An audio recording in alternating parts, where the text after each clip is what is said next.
Hello and welcome back to our final Lancashire Science Festival live broadcast for the day. So all day we've been giving you sneak peeks of some of the awesome activities and experiments that we're going to be doing as part of the Science Festival this week. I have with me Dr Matt Dickinson, who is one of our engineering lecturers at the University of Central Lancashire, and Matt has something very exciting to show us. It's one of the I think we've got a bit of a preview there. It's like it's alive. It's one of the demos you'll be showing in your show, won't you? That is right, yep. Yeah. So Matt, can you talk us through a little bit about what this is and how it's working? Because that's moving, but it's not attached to anything. Well, there's a special thing about how this is working. Okay. What I was going to talk to you about today is the miracles of actual engineering and actual human bodies. Okay. We're controlling this with my forearm. Right. We're using what's called electromyography. So that's not just a really jazzy bracelet? No, I mean, it does look like something that's been cut from the mid-80s. It really does. But no, what this is actually reading muscle sensors from all over my arm. Right, so they're sensing what's happening in your arm. Okay. Now, to give you a brief overview of what this is about, let's rewind a little bit in history. Yeah. Go back a few hundred years. A few hundred years, wow. To a biologist known as Francesco Redi. I could see the smile on your face with a biologist. I'm a biologist. So, he started looking into what's called a ray fish. Do you know what a ray fish is? No. I thought you were a biologist. It's actually the electric eel. Oh, I know what an electric eel is. To be honest, Liz, I didn't know You're just trying to throw me there. I know, right? So, but what his work was to purely do was to look at the muscle on the electric eel, or the ray fish for argument's sake. Yeah. And noticed that there was something going, there was something happening. He was able to show that there was an electrical charge travelling through. Part of this experiment would inspire the famous frog's legs. Ah. Now, I don't know if you know, I've seen it. They passed an electrical charge through frog's legs and they moved, and everybody, oh, it's alive! But there was a huge finding with that. There's electricity in the human muscles. So let's fast forward through to the 80s. Now, I should state, a lot of work done, a lot of research done. In fact, if we had the research in this room, it'd probably fill the room, the amount of work gone on. So we get to the mid-80s. What they'd actually found through this period is they'd found something that was called electromyography. But they discovered, it's simple, they'd use what's called a differential amplifier. Okay. What this is able to do is this is a special computer chip, sorry, I should say. So a computer chip? Yeah, in essence, it's what it is. And what it does, you can actually pass 2 voltages in. Okay. And then you can look for the difference between these voltages. So it spots the differences? Yes. Okay. Simple as that. Yeah. Now think of it as 2 taps coming in. Yeah. You can actually measure how much is coming in. So one with a little bit coming on and one with a lot coming on. Yeah. So if we pass this through to the human body, let's get back to Francesco Redi. Biologist. We're thinking about, I know. We're thinking about the electrical charge that's in the human body. Yeah.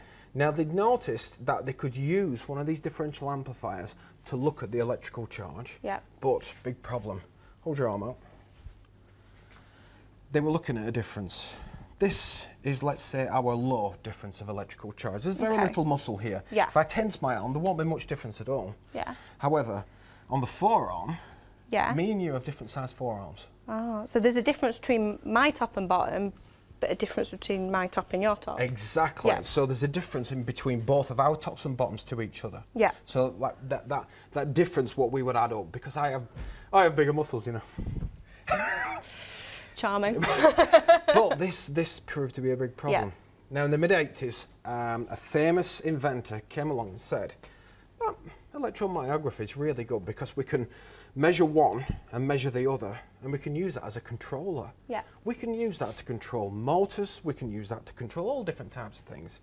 And he said, could we put this into a prosthetic arm? Somebody who'd lost an arm, and you've got to think about it, what they're able to do is they can literally make a fist, and it's alive. They can make a fist, and then it will move based on that electrical charge difference. Yeah, okay. So making a huge difference to people's lives there. Exactly, exactly. But get back to that frequency difference, get back to that muscle difference.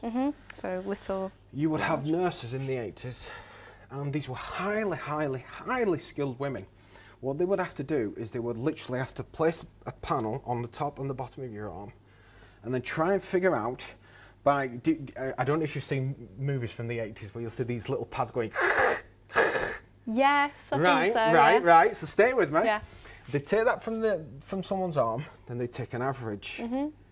Then they'd find the upper value and the lower value. So that's loosey-goose and tense. Okay, yeah.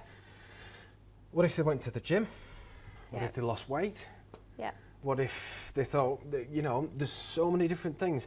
And then what they'd have to do is go back for that testing all over again. And how long did the testing take? This could have been simply 5 hours to 2 months. So a long time. Pure variation as to what the person was. Yeah. If they were one of them people, you know, you have them people and they can eat 1,000 Mars bars and never put anything on. Yeah. Yeah, I do too. Them type of people will be fine because the fluctuation between it is very little. Yeah. But those like me, if I sniff a chocolate bar, whoosh, straight on. But what you've got is a change.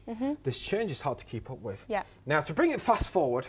Present day? Present day, well, a couple of years ago. A couple of years ago, okay. Some MIT very clever young students said, that's really cool that, but what if we could have a motion? We can all do a motion.